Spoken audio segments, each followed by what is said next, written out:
नमस्कार दर्शक बंधु सुप्रिया लाइफ साइंस निये आमरा এই চ্যানেলে আগেও ভিডিও করেছি। ইনফ্যাক্ট এই এপ্রিল 6 এপ্রিল 2024 নাগাদ একটি ভিডিও আমরা পাবলিশ করেছিলাম। সেইখান থেকেও সুপ্রিয়া লাইফ সাইন্সের দাম প্রায় 36% মতো বেড়েছে এবং আমরা পেড মেম্বারসদেরকে যখন আমরা রেকমেন্ড করেছিলাম এই বছরই সেখান থেকেও মোটামুটি দাম ওই 60% মতো দাম কিন্তু বেড়ে গেছে। এই ভিডিওতে আমরা ডিসকাস করব যে এখন থেকে মানে এটা হলো আগস্ট, আমি এখন ভিডিও রেকর্ড করছি আগস্টের শুরুর দিকে, তো আগস্টের এই সময় থেকে আগামী দিনে সুপ্রিয়া লাইফ সায়েন্স কোম্পানিটির ভবিষ্যৎ কি, কোম্পানি কি কি করতে চলেছে এবং ওভারঅল এর ফিউচার কি বলছে। প্রথমেই একটা ইম্পর্টেন্ট কথা বলে নিই, সেটা হলো এইটা যে আমি খেয়াল করে দেখলাম লাস্ট 2-3 বছরে আমরা এই ইউটিউব চ্যানেলে যে সমস্ত শেয়ার নিয়ে ডিসকাস করেছি সমস্ত শেয়ারই বেশ ভালো পারফর্ম করেছে। তার মানে এই নয় যে শেয়ার নিয়ে আমরা এখানে কথা বলবো না কেন সেটা আপনি চোখ কান বুঝে কিনে ফেলবেন কিন্তু প্রফিট হবে, এমন কিন্তু একদমই নয় এবং সেটা একেবারেই করবেন না। যেমন আগের মাসেও আমরা দেখবেন নুভামা ওয়েলথ নিয়ে কথা বলেছিলাম আমরা, সেই নুভামা শেয়ারটাও যখন আমরা ভিডিও করেছিলাম তখন ওই 5,000 টাকা মতো ছিল, এখন সেই শেয়ারের দাম 6,200-র ওপরে। কিন্তু যখন ভিডিওটা করেছিলাম তারপরের এক সপ্তাহ ওই 5,000 থেকে 4,700 4,800 এইরকম মতো নিচে এসেছিল, তারপর আবার সেটা 6,200 6,300 এইরকম লেভেলে গেছে। তো এই যে চোখ কান বুঝে আপনি জাস্ট একজন ভিডিওতে আমি একটা বললাম আপনি কিনে ফেললে, এতে প্রবলেম কিন্তু এইটা হবে যে যখন সেই শেয়ারটার দাম কমবে 100-200 টাকা বা 5% 10% যখন কমবে তখন আপনি ঘাবড়ে যাবেন, তখন কিন্তু আপনি ঘাবড়ে গিয়ে হয়তো ভুলভাল ডিসিশন নিয়ে ফেলবেন। তো শেয়ারের দাম বাড়া বা কমা সেইটা প্রাইমারি ফোকাস না, প্রাইমারি ফোকাস হলো এইটা শেয়ারের দাম কেন বাড়ছে এবং কেন কমছে। এই কেন বাড়ছে কেন কমছে এই জিনিসগুলোর অ্যান্সার যদি আপনি নিজে খুঁজে পেতে পারেন তো তাহলে বিনিয়োগের জার্নি আপনার জন্য খুব সহজ হবে। এবং এই চ্যানেলের ভিডিওগুলোর মাধ্যমে যখনই আমরা শেয়ার রিলেটেড ভিডিও ডিসকাস করি তখন আমরা সেই কোম্পানিটার বিজনেস, কোম্পানির বিজনেস ফিউচার, কোম্পানির বিজনেসে কি কি হচ্ছে যেটার জন্য শেয়ারের দাম বাড়তে পারে আর কোম্পানির বিজনেসে কি কি হলে তার জন্য শেয়ারের দাম পড়তে পারে, তো এই সমস্ত নিয়েই আলোচনা করি যাতে করে ব্যাপারটা আপনি শিখতে পারেন। তো এটা ওই দাম বাড়লো কমলো এর থেকে মানে ভুলে গিয়ে আপনাকে ব্যাপারটা যদি আপনি শিখতে পারেন তাহলে দেখবেন আপনি নিজেই সারা জীবন আপনার নিজের মাথা খাটিয়ে কিন্তু ইনকাম করে যেতে পারবেন। আমার নাম প্রসেনজিৎ পাল, 2010 সাল থেকে আমি ইন্ডিয়ান শেয়ার মার্কেটে অ্যাক্টিভলি ইনভেস্ট করছি এবং আমি ফুল টাইম ইনভেস্টার এবং আমারই মানে নিজের এক্সপিরিয়েন্স নিয়ে লেখা দুটি বই, Amazon India best seller, how to avoid loss এবং মাল্টিব্যাগার স্টকস, দুটি বইয়েরই বেঙ্গলি ভার্সন আছে। প্রচুর মানুষ রিভিউতে বেশ ভালো জিনিস জানিয়েছে এবং একটা জিনিস সমস্ত রিভিউ পড়ে আমি এটা বুঝেছি যে এত কম দামে মানে বইগুলোর দাম কয়েকশো টাকা, তো এটা সবথেকে কম দামে সবথেকে বেশি জিনিস শেয়ার বাজারের একটা কম্প্যাক্ট ওয়েতে শেখার জন্য কিন্তু বইয়ের কোনো বিকল্প নেই। তো আপনারা অ্যামাজন বা ফ্লিপকার্টে গিয়ে প্রসেনজিৎ পাল বেঙ্গলি বুকস এটা সার্চ করে বইটার ডিটেলস দেখতে পারেন, আপনারা রিভিউজ পড়তে পারেন। যদি আপনার মনে হয় যে আপনাদের কাজে লাগবে আপনারা বইটি সংগ্রহ করতে পারেন। চলুন এবার আমরা ভিডিও টপিকে ফিরে আসি। সুপ্রিয়া লাইফ সায়েন্স এই কোম্পানিটার যদি আপনি পাস্ট প্রাইস চার্টের দিকে তাকান দেখবেন প্রাইস চার্টে দুটো স্টেজ আপনি খেয়াল করবেন। একটা স্টেজ হচ্ছে পুরো 2022 সাল এবং 2023-এর প্রথম দিকে শেয়ারের দাম পড়ে গেছে এবং তারপর সেই 2023 থেকে শুরু করে আজ অবধি মানে 2024-এর মাঝামাঝি কিন্তু শেয়ারের দাম একভাবে বেড়ে গেছে। তো এই যে দুটো পিরিয়ড, একটা পিরিয়ডে দাম পড়েছে একটা পিরিয়ডে দাম বেড়েছে, প্রথমে আপনাকে জানতে হবে যে কেন বেড়েছে এবং কেনই বা কমেছিল। এই কেন কমেছে কেন বেড়েছে এইগুলো যদি আপনি ক্লিয়ার হয়ে যায় তাহলে কি হবে, শেয়ারের দাম যখন পড়ে না তো তখন মানুষ ভয় পায় না। কারণ দেখুন শেয়ারের দাম যখন পড়ে তখন মানুষ মানে ইনভেস্টাররা ম্যাক্সিমাম কি করে, প্যানিক করে এবং প্যানিক করে তারা ভুলভাল ডিসিশন নিয়ে নেয়। কিন্তু শেয়ারের দাম যখন পড়বে তখন আপনাকে রিজন নিয়ে আপনাকে রিজন বুঝতে হবে এবং এটা বুঝতে হবে যে ওই ফলটা টেম্পোরারি না পার্মানেন্ট। মানে দুটো জিনিস হতে পারে, এক হচ্ছে কোনো শেয়ারের দাম ধরুন 100 টাকা থেকে 70 টাকা হলো, তো এই 100 থেকে যখন 70 হলো আপনাকে রিজন অ্যানালিসিস করে দেখতে হবে যে ওই 70 থেকে শেয়ারটার দাম আবার 100-140-এ ঘুরে যাওয়ার চান্স আছে নাকি 70 থেকে আরও সেটা 40-50-এর দিকে চলে যেতে পারে। তো রিজনটা যদি আপনি জানতে পারেন, অ্যানালিসিস যদি করতে পারেন, তখন যদি বুঝতে পারেন যে যেই কারণে ফলটা হয়েছে সেইটা টেম্পোরারি মানে শেয়ারের দাম এরপরে ফিউচারে ঘুরে যেতে পারে, তো তাহলে ভয় পাওয়ার কোনো কারণ নেই। ইনফ্যাক্ট নিচের দিকে আরও কিছু কেনা যেতে পারে। আর যদি উল্টোটা দেখেন যে না 100 থেকে 70 হয়েছে তো এই 70 থেকে আরও কমে মানে 50-40-এর দিকেও যেতে পারে, এটা কি হতে পারে মানে অত সহজেই যে টার্ন অ্যারাউন্ড নাও হতে পারে। যদি সেটাই হয় তো এই 100 থেকে যখন 70-এ আসবে 70 টাকায় কিন্তু আপনাকে লস বুক করতেই হবে। অনেক মানুষ এখানে লস বুক করতে পারে না, তারা ভাবে ঠিক আছে আবার 100-এ যাবে তখন আমি মোটামুটি বেরিয়ে আসবো কেনার দামে। ওটা করতে গিয়ে কি হলো 70 টাকা হয়তো 50 টাকা 40 টাকা আরও হয়ে যায়। তো এই রিজন খোঁজাটা খুব ইম্পর্টেন্ট। তো চলুন দেখি 2022 সালে কি হয়েছিল। 2022 সালে সুপ্রিয়া লাইফ সায়েন্সের প্রাইম যে প্রবলেম হয়েছিল তার রিলেশন হলো চায়না। মানে এই 2022 সালে কি হয়েছিল, চায়নাতে কোভিডের লকডাউন তারা ডেকেছিল। মানে ইন্ডিয়া বা অন্যান্য ওয়েস্টার্ন কান্ট্রি আমরা 2020-তে কোভিডের লকডাউন ছিল, 2021-এ কোভিডের লকডাউন ছিল, 2022-এ আস্তে আস্তে 2022-এর শেষের দিকে কিন্তু মোটামুটি সব ঠিক হয়ে গেছিলো। কিন্তু চায়না অনেক লেটে মানে পুরো 2022টাতে মানে খুব স্ট্রিক্ট কোভিড পলিসির জন্য সমস্ত কিছু বন্ধ করে রেখেছিল। তো যখন চায়না সমস্ত কিছু বন্ধ করে রেখেছিল এবং সেই সময় 2022-এ তখন সুপ্রিয়া লাইফ সায়েন্স তাদের প্রায় 50% মতো রেভিনিউ আসতো চায়না থেকে, 50%-এরও বেশি। তো এই যে একটা হিউজ রেভিনিউ চায়না থেকে আসতো, সেই জিনিসটা পুরো ব্লক হয়ে গেছিলো, যার জন্য কোম্পানির রেভিনিউ পড়েছিল, মার্জিন পড়েছিল এবং মার্জিন রেভিনিউ পড়ার সাথে সাথে কিন্তু শেয়ারের দামটা পড়েছিল। তো এবার আমাকে দেখতে হবে যে যখন এই জিনিসগুলো হয়েছিল 2022-23-এর শুরুর দিকে, তখন কোম্পানি কি করছিল। তখন কোম্পানি কি করছিল এইটার অ্যানালিসিস করলেই আপনি মানে জানতে পেরে যাবেন যে কেউ যদি ধরুন 2022-এর শেষের দিকেও শেয়ার কিনতো, মানে ধরুন 2022-এর দিকে কেউ হয়তো 250 টাকায় কিনে শেয়ারের দাম 200 টাকা হয়ে গেল, তো সেই কারণগুলো সে যদি তখন জানতো তো তাহলে সেই 200 টাকায় আরও বেশি কিনতে পারতো। সুপ্রিয়া লাইফ সায়েন্স এই 2022-23-এ মোটামুটি এই পুরো পিরিয়ডটাতে 3টে কি 4খানা জিনিসে মেনলি ফোকাস করেছিল। তো 4টে জিনিসের মধ্যে কি প্রথম পয়েন্ট হলো যে তারা D risking from China strategy. মানে চায়না থেকে যে ধরুন যে পরিমাণ রেভিনিউটা আসতো 50%-এরও বেশি, কোম্পানি দেখলো সত্যি তো একটা রিজিয়ন থেকে যদি এত বেশি রেভিনিউ আসতে থাকে তাহলে ইন ফিউচার 5 বছর 10 বছর পরে আবার কিছু একটা প্রবলেম হতে পারে, যার জন্য কিন্তু আবার কোম্পানি প্রবলেমে পড়তে পারে। তো তাই তারা গ্র্যাজুয়ালি চায়না থেকে ডিরিক্স মানে পৃথিবীর অন্যান্য দেশ থেকেও তারা রেভিনিউ বেশি করতে শুরু করলো। তার কিন্তু গুড এফেক্টস পড়ে গেছে। এই যদি আপনি Q1 FY25 মানে এপ্রিল টু জুন 2024-এর রেজাল্টের দিকে যদি তাকান, এই রেজাল্টের দিকে তাকালে দেখবেন যে এখন সুপ্রিয়া লাইফ সায়েন্সের ওভারঅল রেভিনিউতে ইউরোপিয়ান কান্ট্রিজ EU কান্ট্রিজের রেভিনিউ কন্ট্রিবিউশন 50%-এরও বেশি। চায়না এবং ওভারঅল এশিয়া থেকে কিন্তু কন্ট্রিবিউশন 33% মতো রেভিনিউ কন্ট্রিবিউশন হয়ে গেছে, যেটা একটা সময় 50%-এর মতো ছিল।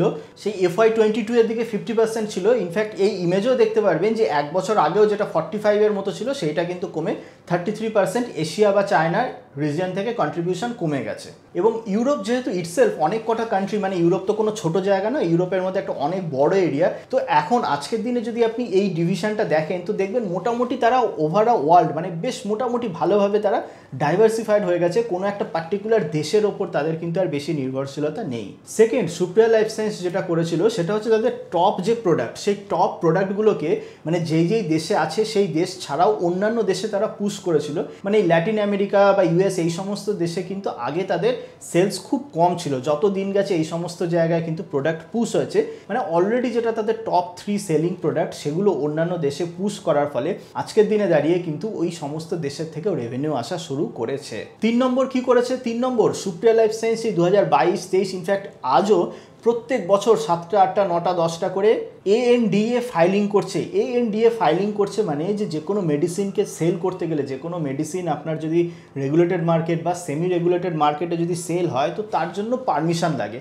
তো ANDA ফাইলিং মানে ধরে রাখুন সেই সমস্ত পারমিশনের জন্য ফাইলিং। তো তার মানে এইটাই যে প্রত্যেক বছর তারা 7টা 8টা নতুন নতুন প্রোডাক্ট তারা ফাইল করছে, যাতে করে কয়েকটা প্রোডাক্টের পারমিশনও যদি পায় তাহলে নতুন নতুন প্রোডাক্ট তারা মার্কেটে কিন্তু লঞ্চ করতে পারে। এবং ফোর্থ যেটা সেটা হলো নতুন বিজনেস ডিভিশন CDMO, কন্ট্রাক্ট ম্যানুফ্যাকচারিংয়ের দিকে তারা ফোকাস দিয়েছে। তারা একটা মানে সিগনিফিক্যান্ট ক্লায়েন্ট উইনও করেছে, যেই ক্লায়েন্টের সঙ্গে 10 বছরের কন্ট্রাক্ট পিরিয়ড সাইন করেছে এবং সেটার পিক রেভিনিউ তারা বলছে FY27-এ 40 crores-এর কাছাকাছি তারা পিক রেভিনিউ এক্সপেক্ট করতে পারে। তো CDMO একটা কিন্তু কমপ্লিটলি ডিফারেন্ট বিজনেস ডিভিশন হয়ে গেল। তো যেই 2022-23-এ যে তাদের ফল হয়েছিল সেখান থেকে তারা শিক্ষা নিয়ে তারা কিন্তু এত কাজ করেছে, বিজনেসকে ডাইভার্সিফাই করেছে, ডিরিক্স করেছে, কোনো কনসেন্ট্রেশন রিস্ক রাখেনি, নতুন প্রোডাক্ট লঞ্চ এবং নতুন বিজনেস ডিভিশনও নিয়ে এসেছে।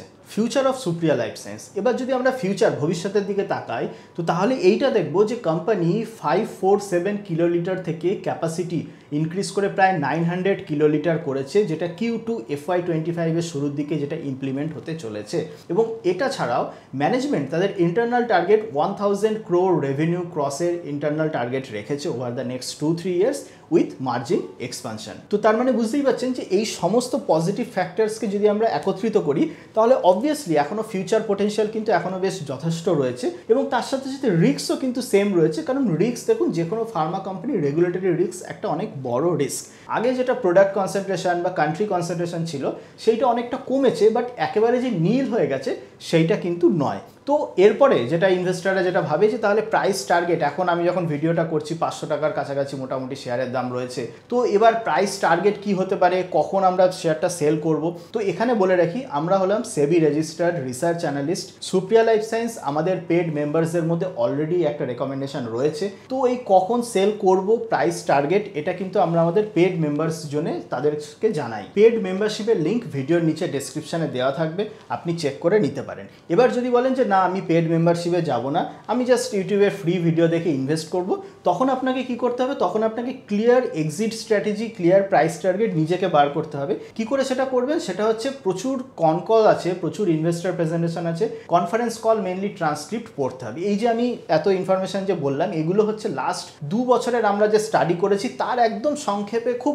শর্ট ভাষায় আমরা বললাম। আপনাকে কি করতে হবে, আপনি যদি নিজের স্ট্র্যাটেজি যদি বানাতে চান তো তাহলে কিছুই না, লাস্ট 2 বছর বা 2 বছরে ছাড়ুন, লাস্ট 1 বছরে প্রত্যেকটা কোয়ার্টার রেজাল্টের পরে কোম্পানির কনফারেন্স কল ট্রান্সক্রিপ্ট আছে, 15-16 পাতার ডকুমেন্ট আছে, তার সাথে সাথে প্রেস রিলিজ আছে। ট্রান্সক্রিপ্টটা কোথা থেকে পাবেন, খুব সিম্পল, বিএসসি ইন্ডিয়া ওয়েবসাইটে যাবেন, সুপ্রিয়া লাইফ সায়েন্স যে কোম্পানি পেজ আছে সেখানে কর্পোরেট অ্যানাউন্সমেন্ট, সেখান থেকে আপনি এই কনফারেন্স কল ট্রান্সক্রিপ্ট আপনি যদি পিডিএফে ক্লিক করেন সেই জিনিস আপনি পুরো পড়ে নিতে পারেন। 15-16 পেজের ডকুমেন্ট যদি আপনি ভালো করে এগুলো পড়তে পারেন, যদি আপনি ভালো মতো টাইম দিতে পারেন, তো তাহলে দেখবেন আপনি নিজেই মোটামুটি নিজের একটা এক্সিট স্ট্র্যাটেজি বা কি হলে শেয়ারটা বিক্রি করব বা কি হলে আমার ইনভেস্টমেন্ট রেশনাল অন্যদিকে যাবে সেটা কিন্তু আপনি নিজেই করে নিতে পারবেন। আর যদি আপনি বলেন যে না আমি পেড মেম্বারশিপেও যাব না, আমার অত টাইমও নেই পড়াশোনা করার, আমি কিছুই করব না, জাস্ট আমি শর্টকাটে ওই ইউটিউবের ভিডিও দেখি, আপনার ভিডিও দেখেছি তাই আমি শেয়ারে ইনভেস্ট করে দেবো, তাহলে কি হবে আমি বলে দিচ্ছি আগে থেকে। যখনই শেয়ারের দাম 20 টাকা বা 30 টাকা পড়বে তখন আপনার একটা ভয় লাগবে, তখন আপনি ভাববেন কি করব,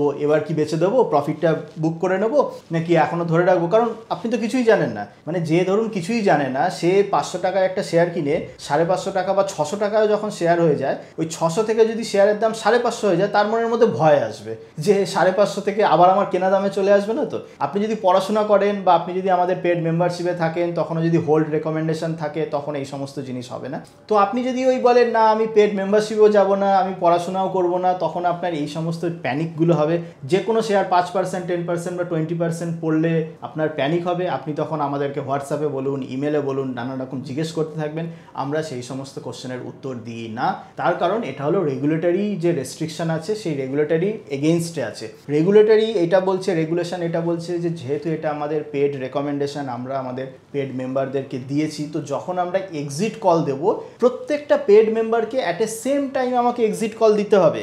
আমি এরকম করতে পারি না যে কোনো একজনকে আগে ইমেলে বা হোয়াটসঅ্যাপে আমি জানিয়ে দিলাম। তো সেই কারণে আপনি যদি ওই হোয়াটসঅ্যাপে জিজ্ঞেস করেন আমি এটা কিনেছি বিক্রি করব, আমি এটা কিনেছি আর হোল্ড করব, না, আপনারা কিন্তু কোনো রিপ্লাই পাবেন না, কারণ এটা রেগুলেশনের এগেনস্টে। আমরা রেগুলেটেড এন্টিটি, আমাদেরকে অনেক কিছু ফলো করতে হয়, এটা কিন্তু রেগুলেশনের এগেনস্টে। ওভারঅল যদি আমি বলি যে সুপ্রিয়া লাইফ সায়েন্স আপনি যদি দেখেন যে লাস্ট মানে 2023 থেকে শুরু করে আজ অবধি মানে লাস্ট 1-1.5 বছরে শেয়ারের দাম ডবল হয়েছে, কিন্তু শেয়ারের দাম ডবল হওয়া সত্ত্বেও যদি আপনি এর ফিউচার দেখেন বা যেমন বললাম ইনভেস্টার প্রেজেন্টেশন দেখুন, কনফারেন্স কলগুলো পড়ুন, দেখবেন ফিউচার কিন্তু আরও মানে বেশ যথেষ্ট ব্রাইট লাগছে। এবং আরও একটা খুব ইম্পর্টেন্ট জিনিস দেখবেন আপনি এই ইনভেস্টার প্রেজেন্টেশনে দেখবেন যে এই কোয়ার্টার ওয়ান FY25 রেজাল্ট বেরোনোর পর, এপ্রিল জুন রেজাল্ট বেরোনোর পর আগস্ট মাসে শেয়ার প্রাইস একটা বড় স্পাইক হয়েছে। কেন স্পাইক হয়েছে দেখুন, এই রেজাল্টের দিকে দেখুন, প্রফিট মার্জিনে EBITDA মার্জিন, যে এইটাকে আমরা অপারেটিং প্রফিট মার্জিন বলি, এই মার্জিনে কিন্তু খুব অনেক বড় জাম্প হয়েছে।